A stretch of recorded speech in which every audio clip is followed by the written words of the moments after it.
Sa umaga, tanghali at gabi po sa ating lahat dyan sa all over the world guys at sa kabuong mundo. Ito po yung ating updates for today na tungkol sa Kimpaw ganap. Bago natin pisahan yung ating intro guys ay gusto ko lamang po batiin yung mga tao dyan. Yung mga senior dyan, yung mga fans natin dyan. Maraming salamat po sa inyong lahat. Kaya ito na po, introduce natin ng ating intro. Pasok!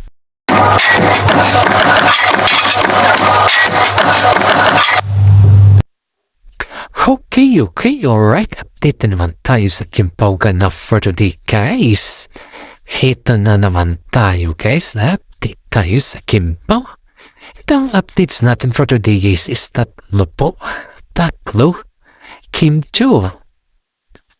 Ano na ang balita sa show na kusan ay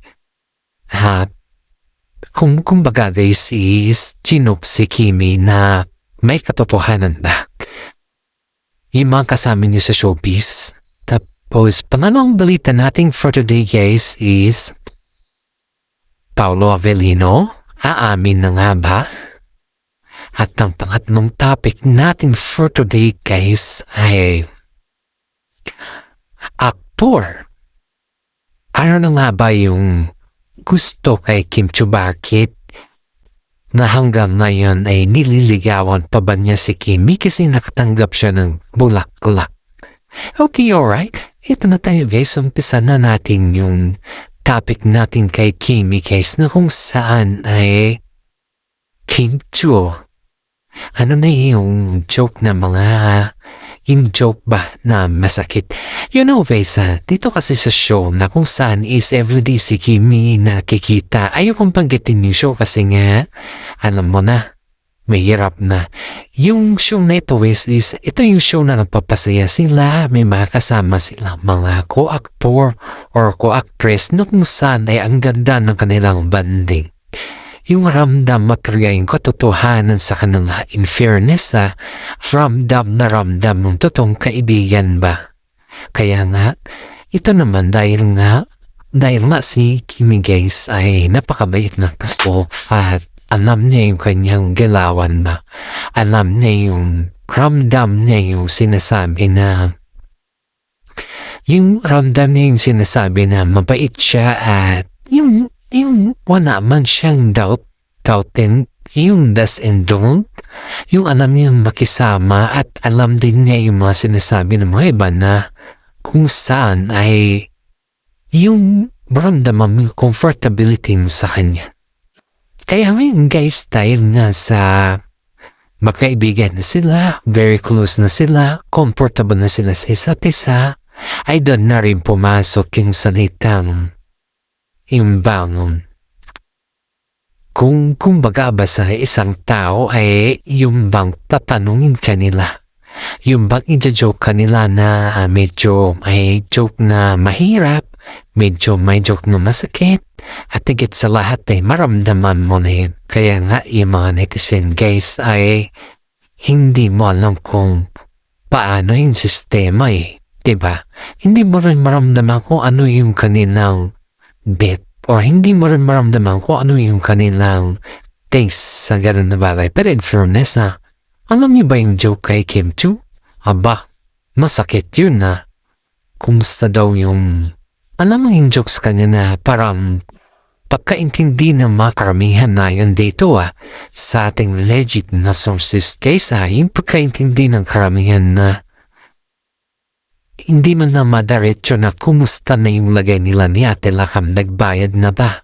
Si Ate Lakam, may natira pa ba sa pera mo? Parang ganon na superpal na joke na hindi man madirekta pero kinumusta yung kalagayan ng pera mo. Yun yung joke niya guys na joke niya sa nilang kasama sa show na kung saan ay siyempre, nasa show ka, kailangan naman naiiyak ka na. May mga time nang naiiyak ka, pero it doesn't mean na that is tapos yung pag-iyak mo sa maraming tao. May mga dahilan naman tayo, di ba? Hindi naman lahat ay nagkagampanan or nasasabi or kung ano man yan. Kasi nga bilang ikaw, bilang isang tao or bilang isang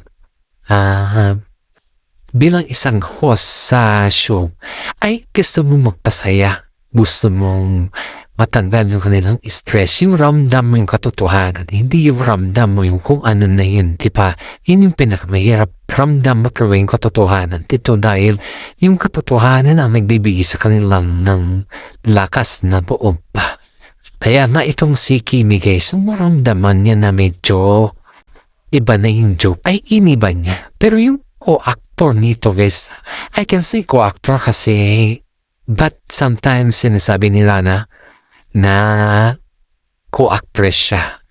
Ayaw kong magsabi guys, ayaw kong magsabi kung sino siya. Pero nakikita nyo ito guys, very joker talaga ito at ramdam na ramdam nyo talaga ito. Alam nyo guys na sa kabila ng lahat ng kanyang mga pag-joke ay pati si Kimi guys ay nararamdaman din niya yung alam mo yung ugali ng isa't isa kung joker ba to o may pinapatamaan kung gaano pasakit yung kanyang pinapatamaan guys. Tumalong topic natin for today guys is Paolo Avellino, haamin na nga ba? Aba, sarap sa pakiramdam guys na si Paolo Avellino, haamin na nga ba talaga? Or ano ba? Ano ba yung ramdam ninyo? Kasi nga, siyempre, kung ikaw yung nasa sitwasyon natin, kung ikaw yung nasa sitwasyon ni Paolo Avellino, sa tingin mo, aamin pa ba yan? O sa tingin mo, ano yung giging kinalabasan ba? Diba? Lahat naman tayo dito, kung tutusin mo, mahirap magsabi ba? Mahirap yung, yun ay isang bagay na alam mo naman na hindi ka naman maaayos sa mga ganun na bagay. In fairness hindi naman basta-bastang aamin si Paolo Avellino kung ano man yung itatanong mo na masyadong private siguro or yung masyadong ramdam mo nung hindi na kinakailangan na sinasagot sa publiko or yung ramdam mo na parang iba na. Hey, to think guys ay pakiramdam ko hindi siguro aamin din si Paolo sa mga ganon. Pero in fairness nadulas siya sa about din sa chika yung nag-interview sa kanya guys na kung saan ay i-reveal nata nila yung kanilang bahay at tinanong naman dito kung bakit hindi masyado silang nagpo-post ni Kimi sa Facebook. Yung bang galawa sila guys, alam nyo guys, pansin ng mga netizen ay hindi masyadong nag-update si Paolo Avellino sa kasi Kimi ng Instagram nila yung mga iba nilang media, yung softmed, hindi masyado silang nag-update. Ewan ko lang kung bakit hindi sila masyadong nag-update or ano man din kasi nga, siyempre bilang ikaw naman na fans ng mga Kim Pao, paminsan-minsan kailangan mo din i-update yung sarili mo ba para sa ganun ay nakita ng mga fans na ikaw ay updated, ikaw ay hindi man sa ramdam nila na updated lahat yung mga sokmen mo kasi marami nag-aapang sa iyo at saka sikat ka, diba? Yan yung sinasabi ng mga karamihan dito guys na ramdam nila yung tinatawag na katotohanan na ramdam nila kung paano yung bang mag-amin o yung magsabi ka ng totoo, yun. Kaya in fairness kaysa kapag ganun yung sitwasyon na ramdam mo na medyo okay ng lahat at ramdam mo na may katotohanan ng lahat at ramdam mo na ikaw lang yung nagsasabi ng kabutihan ba? In fairness, pag ganun yung sitwasyon, saludo ako sa iyo. Kasi nga, inaamin mo pero si Paolo Avellino nadulas naman siya na sinabi niya na may pinapagawa silang bahay pero hindi niya sinabi na kung kanino at kung sino kanyang kasama. Kasi nga, lang naman nasasabihin pa yung mga ganun, diba? Mahirap na. Wala na naman na magsasabi ka pa ng ganyan iba naman yung sistema. Ang pinakamasakit sa lahat kaysa yung sabihan ka na ganyan, ganito. Ibang usapan na yan. Hindi naman kayo magparehas. Kung kung sa akin lang kung sa aking lagay lang pwede mo naman, pwede naman kayo mag-usap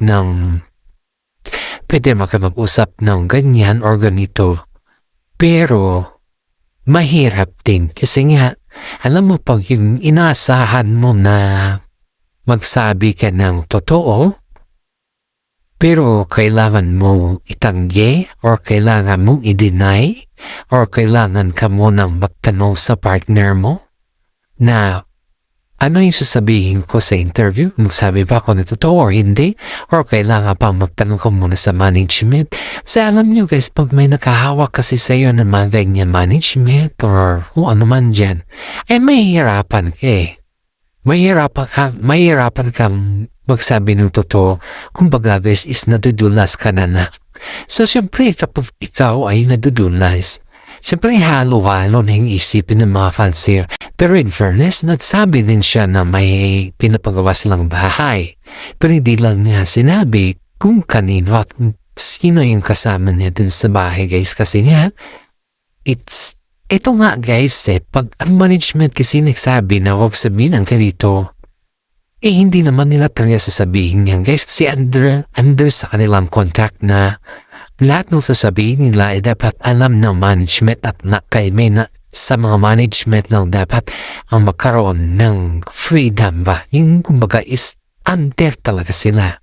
Kaya nga itong si Paolo paminsan-minsan nadudulas pero umaamin pa rin pero hindi niya sinasadya. Kaya nagkakaroon tayo ng mga clip na umaamin na siya pero ayon nga dito sa ating legit na sources guys ay para ata napagalitan si Paolo sa pagsabi ng ganun kasi niya wala man daw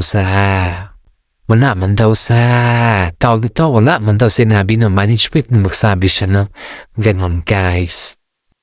Heto guys,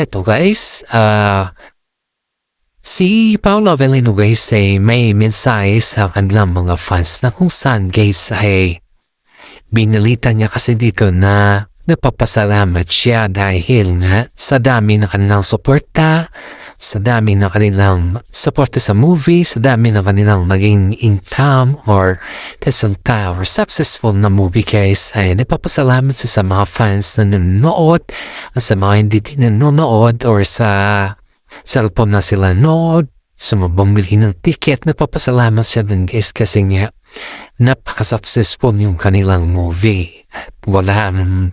Hindi magiging successful ang kanilang movie kung wala ang kanilang mga fans guys. Kaya maraming mga netizen na nagsasabi na napakaswerte ng mga tao guys. So napakaswerte nila Paolo Avellino kasi lahat ng kanilang mga movie guys ay pinapanood ng mga fans, hindi sila nag-escape, lahat yan pinapanood nila. Kaya napapasalamat din siya ng taos-puso sa mga fans na to guys. Kaya sa atin guys na fans, mga loyalista ni Paolo Avellino, mga loyal or yung mga something na alam niyang hindi siya iiwan sa lahat ng bagay, ay napagkasalamat siya sa lahat sa atin.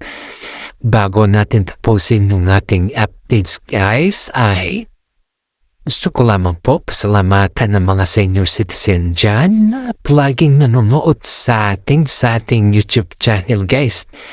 Isang malaking tulong na po yan para sa atin. Shout out po natin yung mga fans natin dyan, mga senior citizen na sa Pilipinas o nasa ibang bansa or nasa all over the world guys. Always think positive and pray to the God kasi ang pagiging positibo at ang nakakonek sa Panginoon guys is nagbibigay yan ng good vibes sa atin sa pang-araw-araw natin. Maraming salamat at God bless po sa ating lahat.